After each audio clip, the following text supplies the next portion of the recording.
Cet objectif voit plus que moi, plus que vous et probablement plus que la décence optique ne l'autorise. Aujourd'hui, on va parler d'un objectif qui pendant des décennies était réservé aux agences spatiales, aux armées et aux riches collectionneurs et qui, en 2026, arrive à 200 €. Salut et bienvenue dans Tech Antique, émission Photantique. Et aujourd'hui, j'ai un objectif très spécial en test. C'est un objectif fisheye à 220 degrés. Un grand angle, c'est quoi? Eh bien, c'est un objectif qui éloigne. Comme ici, là j'ai un petit grand angle sur ma caméra. Au départ, dans les années 1920, les premiers objectifs grand angle étaient des fisheye. Ils apparaissent non pas pour des raisons créatives, mais juste parce que c'était le seul moyen d'avoir certaines images scientifiques où on peut observer la totalité du ciel, mesurer la répartition ou la lumière. Ou alors étudier par exemple la couverture nuageuse. Le fisheye, en fait, c'est pas vraiment né pour faire des photos artistiques, mais il est né pour comprendre le ciel. Mais en effet, il y a un souci. Projeter un monde sphérique sur une surface plane, eh bien, on a deux solutions. Le plus simple, c'est de respecter l'espace, qu'on prend un objectif qui arrondit les choses, donc le fisheye. On accepte que les lignes droites deviennent courbes, mais on conserve les angles. On projette naturellement une sphère sur un plan. C'est le fisheye. Mais dans les années 70 et les améliorations de l'optique, on a les grands tendres rectilinéaires. Et là, toutes les lignes vont rester droites. On étire violemment les bords, on multiplie les aberrations, et c'est donc optiquement beaucoup plus complexe. Mais ceux-ci ont une vision qui nous semble plus naturelle. Par exemple, avec ce 18 mm, où les photos, là, on a une vision naturelle, même si ça éloigne en fait, mais on peut aller encore plus loin. On a maintenant, par exemple, des 9 mm rectilinéaires qui gardent les lignes droites, mais les bords filent, toujours de chez ici, donc c'est le Seven Artisan. Je vous en ferai une vidéo un de ces jours. Mais retour au fisheye qui nous intéresse aujourd'hui. Lui ne préserve pas les lignes, mais garde l'espace. Ce qui ne passe pas par le centre sera déformé. Le fisheye, c'est normalement une image à 180 degrés. Donc, comme si, voilà, je prenais en photo ce que je voyais jusque là. Après, tout ce qui est derrière moi, eh bien, je suis pas censé le voir. Mais pour des raisons scientifiques, Nikon a réussi à sortir le Nikon 6 mm, utilisé notamment par la NASA pour ses missions Apollo. Il a été produit à environ 100 exemplaires, qui pèse un âne mort, et on le trouve maintenant d'occasion à des tarifs dépassant les 100 000 $. Et en fait, aujourd'hui, eh bien, on a une optique qui a un angle de champ similaire. Mais avec les progrès de l'optique est beaucoup plus petite. Je vous mets la photo du Nikkor. Bon, il y a le fait qu'elle soit APS-C, ça aide un peu, mais quand même, il est 20 fois plus léger, bien plus petit, et permet d'ouvrir plus, donc de faire entrer plus de lumière. Et d'avoir une déformation différente. C'est un fisheye dit diagonal, comparé au fisheye circulaire, comme le Nikkor, ou ce Seven Artisan, qui est sorti déjà il y a 1 an ou 2, qui permet aussi du 220 degrés. Mais comme je peux pas me payer le Nikkor, eh bien Seven Artisan m'a mis à disposition son nouveau bébé pour que j'en fasse la présentation. J'avais déjà beaucoup apprécié leur 7,5 mm, j'adore leur aspect créatif, et c'est un objectif APS-C que je monte notamment sur mon X7. Même s'il se monte bien sur 24-36, vous aurez des bords noirs à ce moment-là. Vous gagnerez un tout petit peu de champ, mais pas beaucoup. Côté profondeur de champ, c'est assez fascinant. Quand on ferme le diaphragme, la profondeur de champ devient énorme. Mais en fait, attention, malgré ce qu'on croit, quand on a peu de lumière, vu que je fais beaucoup de photos de nuit, à f2, on peut quand même rater la mise au point. Et c'est un peu un piège, parce que comme l'image déborde de détails, eh bien un léger flou peut passer inaperçu, le focus picking nous affiche du rouge quand même à certains endroits, mais en fait, eh bien notre image est floue.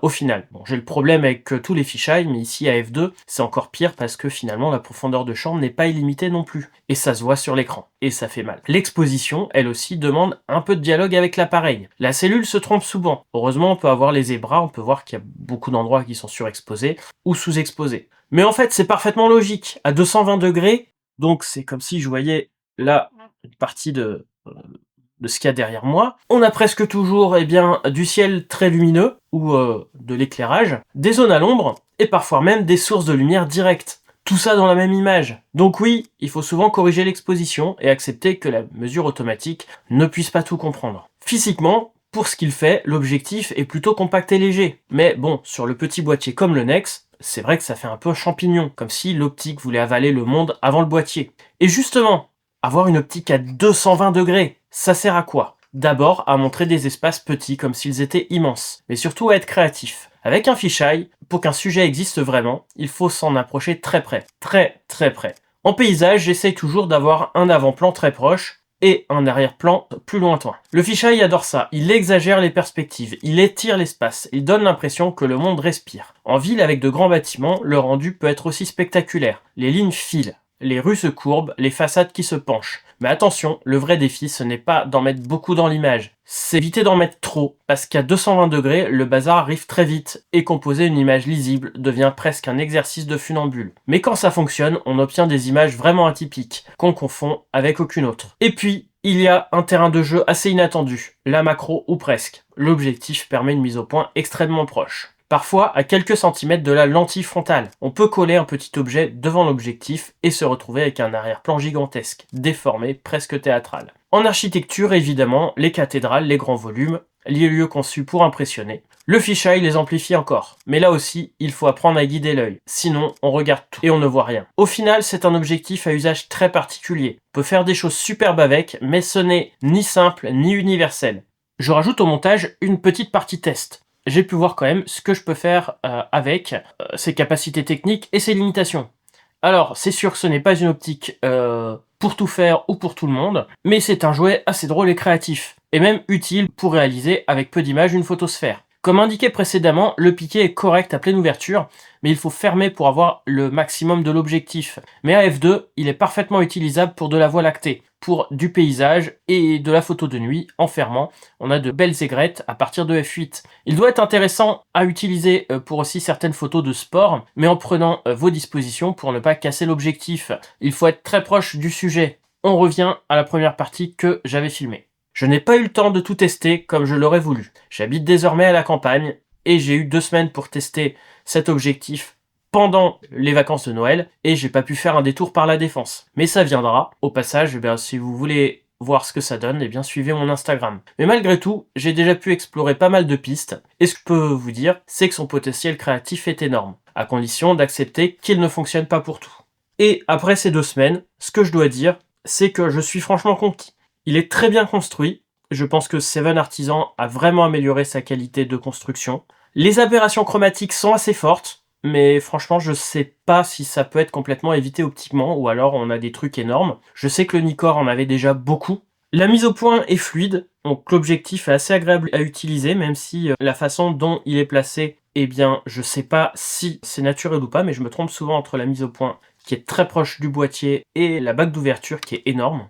Et puis le bouchon, c'est un gros bouchon comme ça, c'est normal, la lentille ressort vraiment. Mais pour l'instant il tient bien, on verra avec le recul en espérant que je le perde pas. Par contre, à ma connaissance, pas de filtre ni à l'avant ni à l'arrière. On est quand même sur du low cost, hein, sur un objectif à 200 €, faut pas trop en vouloir.